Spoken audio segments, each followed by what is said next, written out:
My brother spent 3 months forging our dying mother's signature because he was certain I was too broke to stop him. He was right about the money. I didn't have it.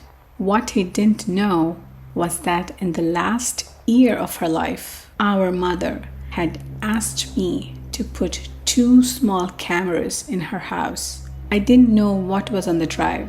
I'd forgotten it existed. And by the time I remembered, I'd already almost given up. I need you to understand who my brother is, because if you're picturing an obvious villain, you'll miss how this actually happened. Daniel is charming, genuinely.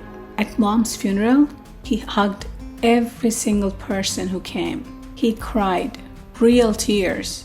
I watched them. He organized the flowers. He thanked each of the hospice nurses by name. He stood up and gave an eulogy that had the whole room wiping their eyes. 3 separate relatives pulled me aside that week to say the same thing. Your brother has really stepped up. He'd already been forging the will for 6 weeks by then. That's the part I still can't fully sit with. While everyone was telling me how lucky we were to have him, he was practicing our mother's handwriting at her kitchen table. And me, I was just the one who'd been there. I moved back into my childhood bedroom at 41 to take care of her. 14 months, the chemo drives, the bad nights, the chair beside her bed. My mother spent that entire time apologizing for needing my help. She worried every day about being a burden. She never realized loving her never felt heavy, not for a second. The cameras weren't even my idea. Near the end, she'd had a fall and she got frightened being alone when I ran to the pharmacy. So she asked me to put up 2 little security cameras, one in the kitchen, one in the living room, saving to a drive. I set them up, showed her the app, and honestly, never thought about them again. Mom passed in the spring. Her real will was simple and exactly like her. Sell the house, split everything evenly, and named me to handle it. 3 weeks after the funeral, a letter arrived from a lawyer I'd never heard of. It informed me that my mother had signed an amended will 2 months before her death. This one left the house entirely to Daniel. My share was 1 line. To my other child, the sum of $1, and my hope that they find peace. My other child? My mother spent 14 months apologizing for needing help.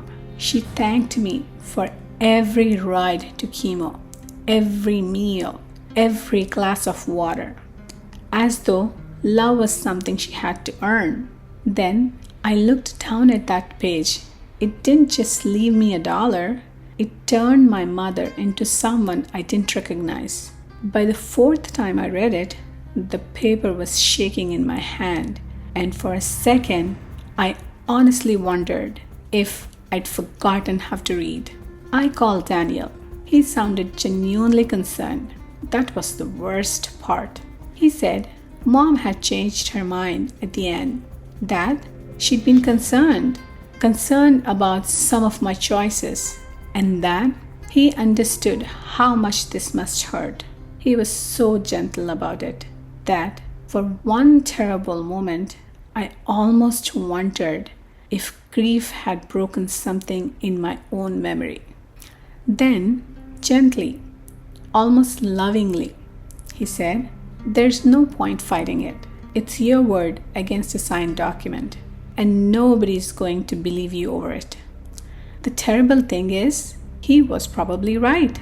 I didn't have money for a legal war. He had the lawyer, he had the document, and I had a feeling in my gut and nothing else. I spent a week not sleeping, doing the math on what it costs to challenge a will and coming up short every single time. I actually drafted an email accepting the $1. I got as far as the send button. Something wouldn't let me press it. Not hope, exactly. More like I couldn't stand to let that fake sentence be the last thing my mother ever said to me. I only found the drive because I was looking for something else. A box of mom's photos up in my closet. My hand hit a small black hard drive in a shoebox. The camera drive. I'd unplugged it the day after the funeral and never thought about it. I plugged it into my laptop, not even sure if it still worked. It worked, and that was almost the problem. It held close to 11 months of footage, thousands of hours of an empty kitchen, of mom doing crosswords, of me making tea. I had no idea what date the fake will was supposedly signed, so I had nothing to search for. I scrolled for nearly 4 hours. Twice the playback stuttered and skipped, and I was sure the file was corrupted. I was reaching to close the laptop, ready to admit I'd imagined a version of my brother that made me feel less alone, when one clip made me stop. It was the kitchen. An afternoon, I suddenly remembered. Daniel had called, told me to take the whole day, said he'd sit with her. I'd been so grateful. I clicked it. He wasn't sitting with her. She was asleep in the next room. He was at the table and he wasn't alone. There was a woman I didn't recognize besides him, and spread across the table between them was a stack of papers.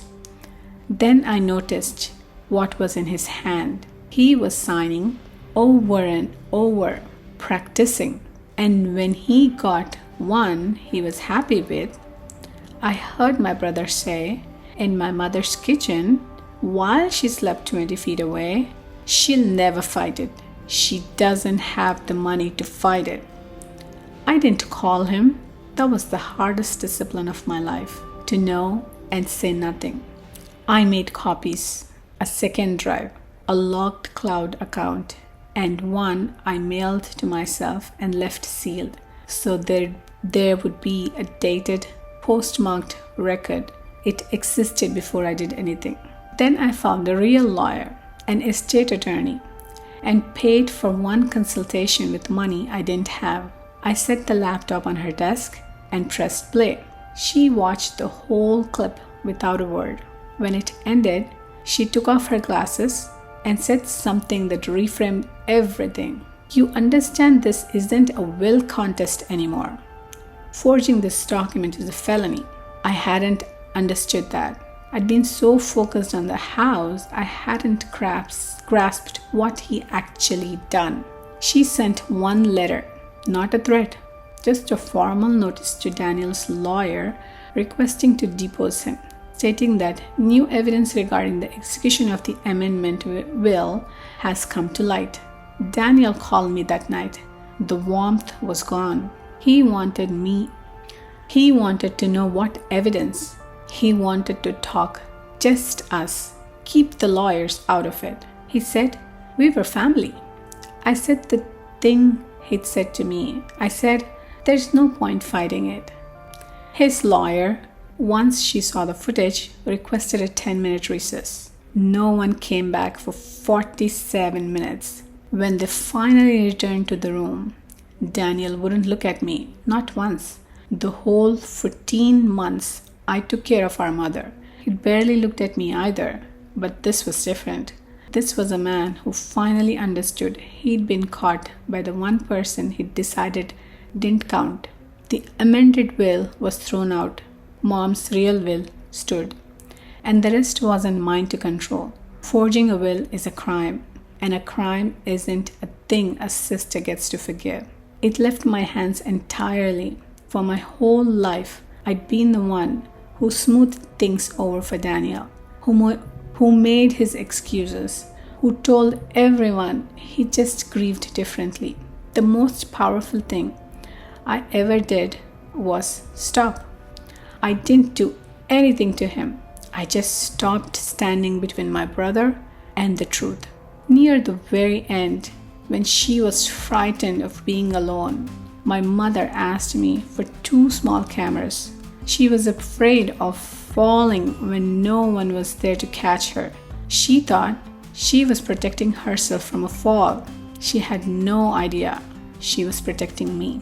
If you're new here, this channel is about the moment good people stop protecting the ones who hurt them. Subscribe and I'll tell you another.